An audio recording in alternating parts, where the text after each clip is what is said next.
にちは、高弘です。今日はちょっと昔を振り返る回。僕の10年前の下手くそな写真をご覧いただきながら、どういった感じで上達していったのかを見ていこうと思います。これって意外と参考になるはずです。当然ですけど、僕も最初は下手でした。これは2016年に東京のお台場で撮った写真。カメラはソニーのエントリー機 α5000。APS-C です。確かお正月の福袋で日給パーで購入したやつですね。それにシグマの単焦点 19mm。これも15,000円で買える安いレンズです。当時は写真を撮ると言っても月に1回ぐらい、それも50枚くらい撮って終わりというライトな感じでした。モノクロもやってみました。これも同じソニー α5000 とシグマの組み合わせ。2枚見てわかるようにもろ逆光。太陽を正面に入れてドーン。もうそれだけですね。一応人がシルエットになればいいなくらいの意識はあったのかな。もう10年前なので、当時何を考えてシャッターを切っていたのかは忘れました。多分ほとんど何も考えていないと思います。このモノクロの写真も人物がある程度シルエットになってますけど、頭の部分が分離できていない背景と一体となってしまっています。当時はなぜそうなるのか、どうやったらうまくイメージ通りになるのか分からずに、ただ運任せで撮っていました。2017年になるとちょっと構図を考え出してますね。構図というか撮影テクニック。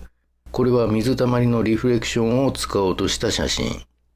多分インスタで見た写真を真似しようとしたやつです。でも悲しいかな、ピントが後ろに抜けて手前の通行人はボケてしまってます。今なら置きピンを使ってピントを合わせておいてその瞬間を待つってこともできますけど、当時はそういった基本的なこともできませんでした。相変わらず逆光ドーンもやってます。これも今見ると恥ずかしいくらいのレベルです。ただこの時期から撮影に出かける回数はかなり増えました。週に2回ぐらい、1回につき250枚とかで、月単位だと2000枚ぐらいは撮ってた時期です。光が当たってる壁を見つけてそれを背景にするってことも覚えました。あとトンネルの出口で人がシルエットになるってことも覚えました。そのつながりで高架下のような光と影が混ざるような場所で撮るとなんかいい感じになるということも覚えました。あと夜の歩道橋の上から撮ってシルエットというパターンもやりました。こんな感じで都市空間において特定のシチュエーションを探して撮るというやり方を自分なりに見つけていったのです。その中 85mm という中望遠レンズを購入。夜の雨のストリートに目覚めたのがこの1枚。2017年ではベストショットといえる思い出深いショットでした。2018年は僕の中では完全に初心者を出した年でした。まずこの年の初めにこのショットでナショジオのデイリーダズンを獲得。光と影の美しさにさらにハマっていきます。この頃は月に4000枚は撮ってた時期で、撮れば撮るほど上達するという楽しい時期でもありました。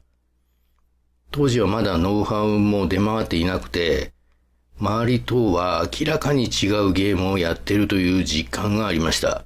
周りが感覚で運任せで撮ってるのに対し、自分だけがロジックを積み重ねて撮っている。なので再現性が桁違い、上達スピードも桁違いでした。2018年の写真を見ると、ほぼ今の僕のスタイルが完成されつつあるなと感じます。これまではモノクロのコントラストが主題になることが多かったのですが、2019年あたりからトーンの美しさや構造物を使った幾何学図形など表現の幅が広がりました。2019年で一番思い入れがあるのがこれ。今見ても綺麗なトーンだなと思います。これを撮ったすぐ後にソニー α5000 とはお別れ。3年使ってきた α5000 から6500に刷新しました。今では機材に全く興味ない人間になってますけど、この時期はまだ新しいカメラやレンズを選んでいたので、機材選びにもそれなりに時間を費やしていました。2019年後半では都市景観を広く映しながら人をポツンと入れる、いわゆるポツン構図もよくとっています。もちろんこれらはただポツンとさせているだけではなくて、光と影を使って印象的に人を配置しています。ということで2016、17、18、19と僕の写真上達について振り返ってみました。どうだったでしょうか。まず安心してください。最初は僕も下手だったということが分かってもらえたと思います。